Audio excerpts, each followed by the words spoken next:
छोटे बच्चों को अगर पूछा जाए ना कि कार खरीदनी है कौन सी खरीदे, वो रंग बिरंगी कार के बारे में कहेंगे। अगर कहें व्हाइट तो व्हाइट के लिए मना कर देंगे, नहीं व्हाइट नहीं चाहिए। उन्हें सारी दुनिया रंग बिरंगी अच्छी लगती है। और प्यार वो पाते हैं मां से। मां से परिचय होते होते उन्हें समझ में आ जाता है कि यही कोई है जो मेरे दिल को सबसे अच्छा लगने वाला दुनिया में कोई है तो यही है। इसे मेरे आंसू का ख्याल है, मेरे रोने का ध्यान है, मेरी पीड़ा का ध्यान है, मेरी भूख का ध्यान है। तो कितना लगाव हो जाता है उसका कि उसकी नजर मां की तरफ घूमती रहती है। जिधर मां जाएगी उधर देखेगा, मां थोड़ी दूर हो गई तो रोने लग गया। यहां से वो प्यार सीखता है और इस प्यार से ही उसकी जिंदगी शुरू होती है।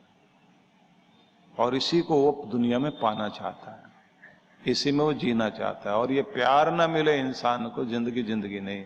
जिन घरों में प्यार नहीं होता ना, लोग कहते हैं हम यहां क्यों रह रहे हैं, किस लिए रह रहे हैं। वो बूढ़ा व्यक्ति जो हॉस्पिटल में बीमार पड़ा है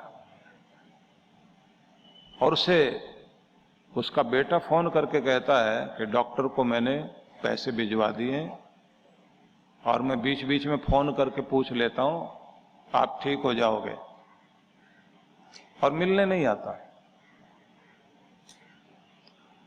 तो उसे ये लगता है कि मेरी इस घर में किसी को भी जरूरत नहीं है, मैं इस दुनिया में बोझ हो गया हूं। जीने की चाह मिट जाती है, अब ठीक होने में भी मुश्किल हो जाती है। और जिसके घर के लोग,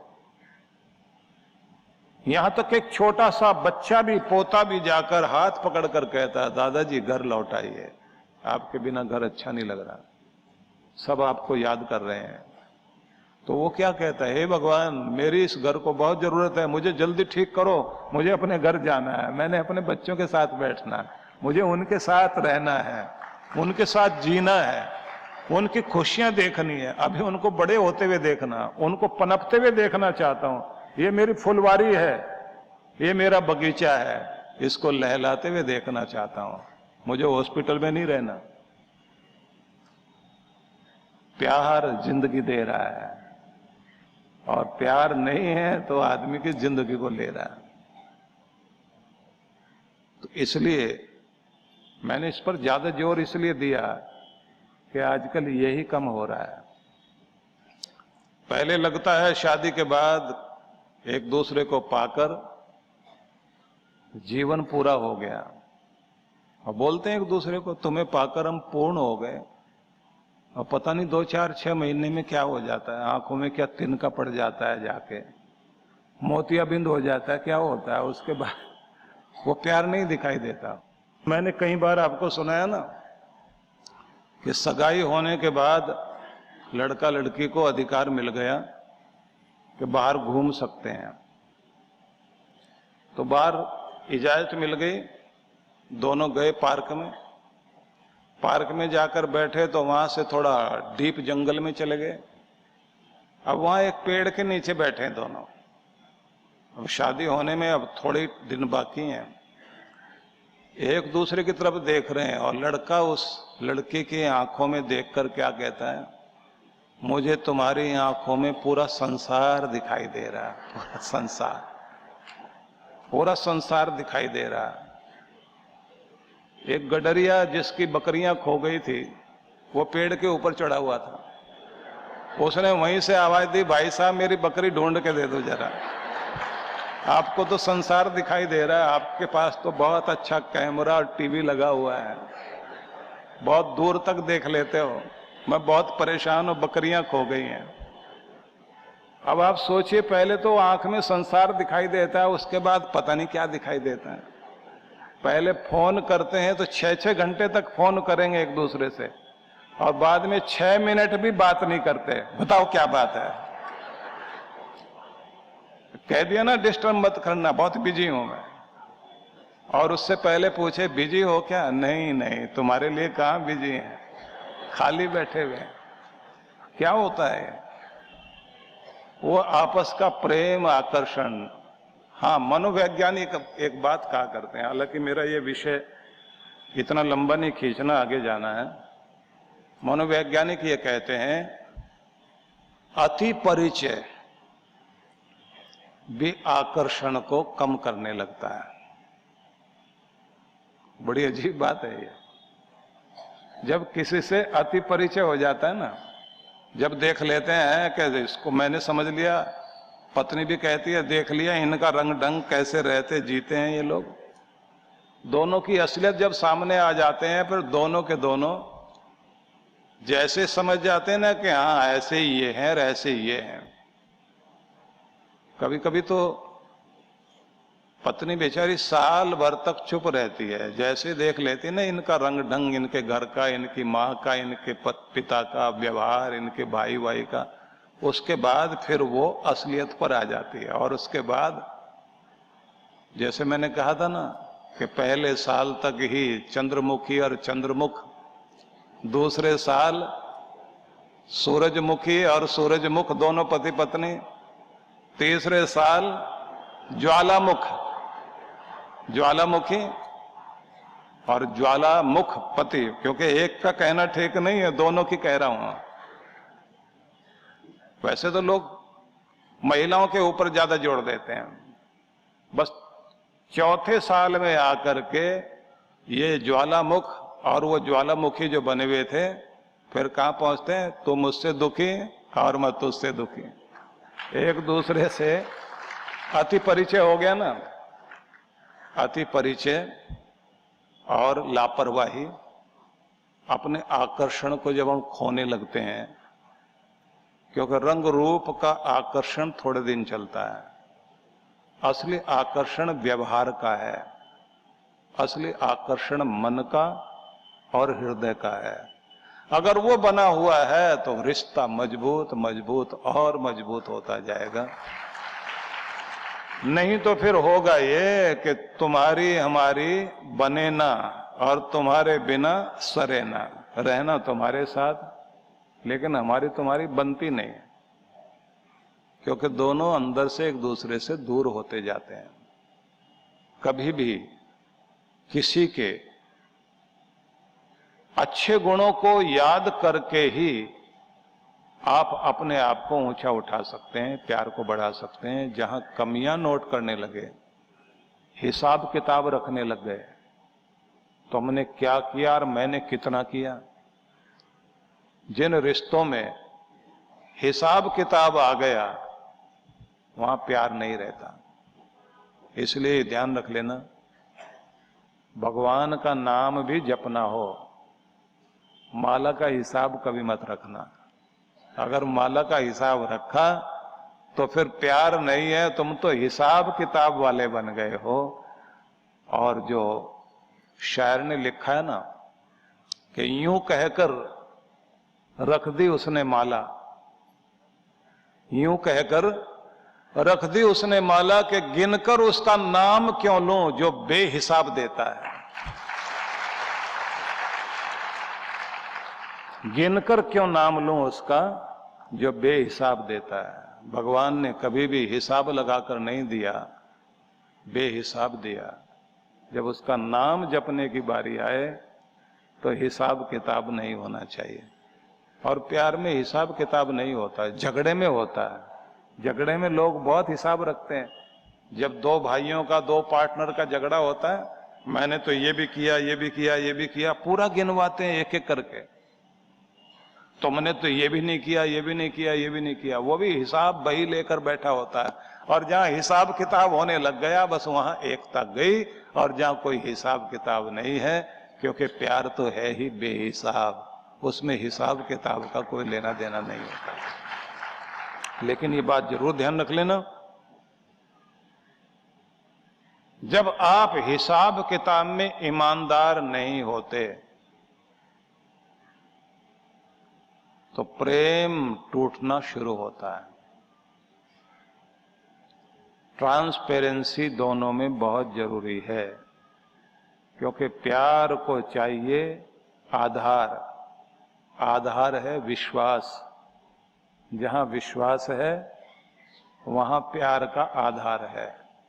जहां प्यार का आधार है वहां वो टिकेगा।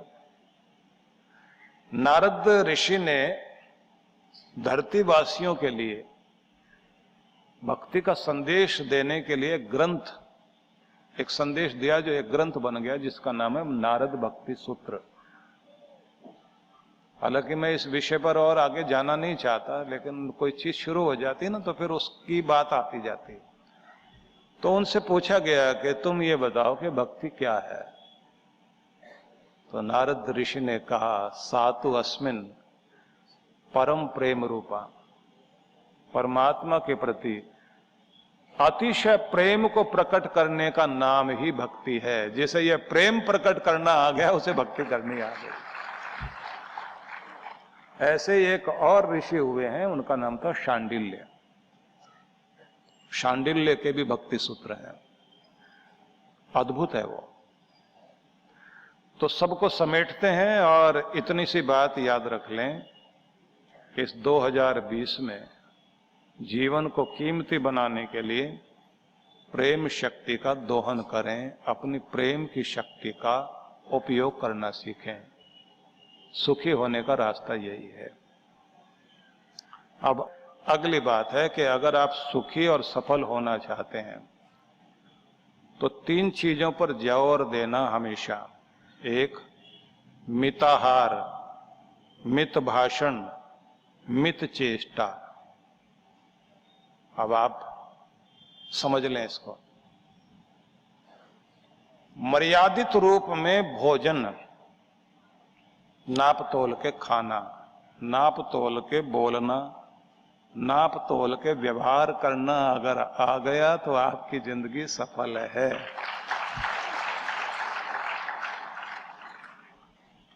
तो इसे भी नोट कर लीजिए। मिताहार, मित भाषण, मित चेष्टा। महात्मा बुद्ध ने अष्टांगिक मार्ग कहा, उसमें उन्होंने 8 सूत्र दिए, जिसमें इस शब्द का प्रयोग उन्होंने सम्यक शब्द से किया। सम्यक चेष्टा, सम्यक कर्म, सम्यक विचार, सम्यक आहार, ऐसे करके उन्होंने 8 चीजें कही। क्योंकि व्याख्या नहीं करनी, सिर्फ आपको याद कराना है कि आप अपने जीवन में अधिक सफल होना चाहते हैं तो नाप तोल कर संतुलित भोजन करना सीखिए। आपके भोजन में प्रोटीन्स भी हो, विटामिन्स भी हो, कार्बोहाइड्रेट्स भी हो, मिनरल्स भी होने चाहिए। सभी तरह का पोषक तत्व भोजन में हो और अपने भोजन को मृत भोजन बनाकर मत खाओ, उसके पोषक तत्व नष्ट करके मत खाओ। उसका सारा पोषण भोजन में मौजूद रहना चाहिए। सार में इतनी बात है, इसे पकड़ लीजिए। ऐसा बार बार पका पका कर घी, तेल, मिर्च, मसाले डालकर उसे इतना खराब मत करो कि आपका कीमती भोजन आपको कुछ भी ना दे सके, सिर्फ भूख मिटाए। क्योंकि भोजनशाला में ही स्वास्थ्य बनता है और वहीं बिगड़ जाता है। भोजनशाला का सही उपयोग करना आना चाहिए। आपके सिंधी समाज में शाही भाजी जो बनाते हैं, वैसे तो कढ़ी भी आप लोग बहुत तरह की बनाते हैं, लेकिन जिसमें बहुत सारे वेजिटेबल्स होते हैं और खटाई का प्रयोग कम से कम हो,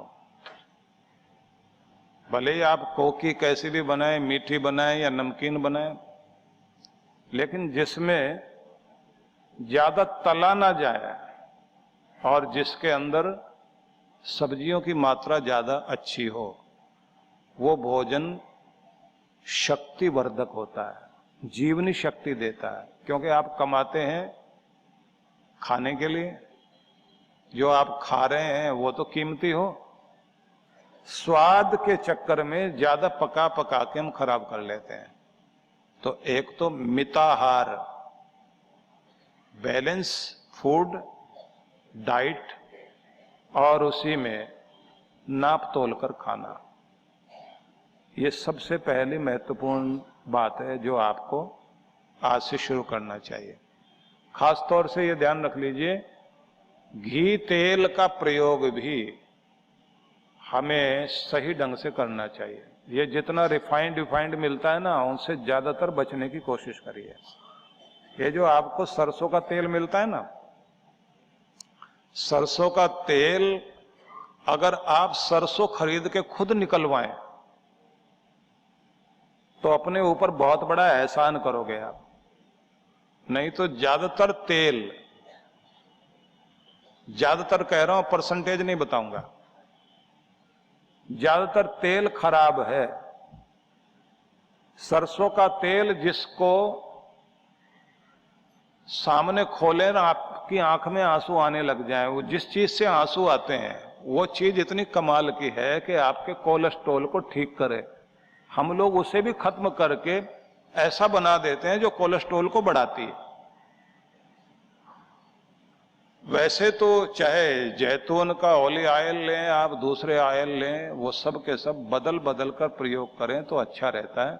लेकिन सबसे अच्छा हो कि आप सही ढंग से गौ का घी, वो भी जो क्रीम से ना बनाया गया हो,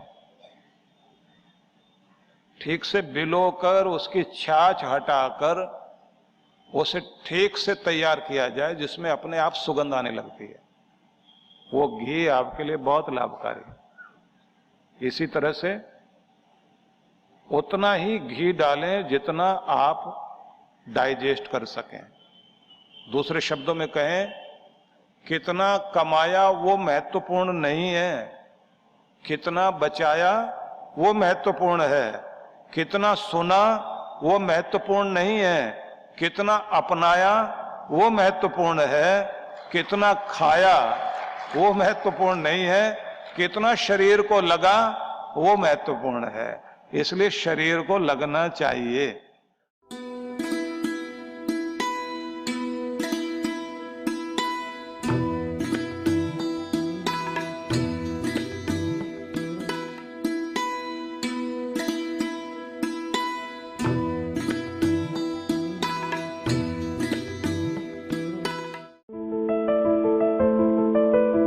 जहां एक ओर आज विश्व अपने विकास की चरम सीमा तक पहुंचने का दावा कर रहा है, वहीं दूसरी ओर समाज का एक ऐसा वर्ग भी है जो सही समय पर मार्गदर्शन न मिलने के कारण शोषण, आतंक, नशा, बाल मजदूरी जैसी सामाजिक बुराइयों के चंगुल में फंसता जा रहा है। इस वंचित वर्ग को समाज की मुख्य धारा से जोड़ने के लिए विश्व जागृति मिशन फरीदाबाद अनेक सेवा परिकल्प चला रहा है। शिक्षा समाज के विकास का मूल आधार है। इस दृष्टिकोण से गरीब बच्चों की शिक्षा के लिए ज्ञानदीप विद्यालय की स्थापना हुई। सन 2001 से प्रज्वलित वो ज्ञान का नन्हा सा दीप आज ज्ञानदीप विद्यालय के रूप में एक मशाल बन चुका है, जिसके आलोक में लड़के व लड़कियों की अलग अलग निशुल्क शिक्षा की व्यवस्था है। विद्यालयों के बच्चों को किताबें, कॉपियां, ड्रेस, जूते, बैग के साथ एक समय का भोजन प्रसाद भी निशुल्क दिया जाता है। जब ज्ञान तीर्थ की निस्वार्थ सेवा की गूंज देश के महामहिम राष्ट्रपति जी और प्रधानमंत्री श्री नरेंद्र मोदी जी तक पहुंची, तो उन्होंने भी सद्गुरु जी के प्रयास की सराहना करते हुए इन बच्चों को आशीर्वाद दिया। देश के प्रधानमंत्री श्री नरेंद्र मोदी जी ने बेटी बचाओ बेटी पढ़ाओ का नारा दिया है।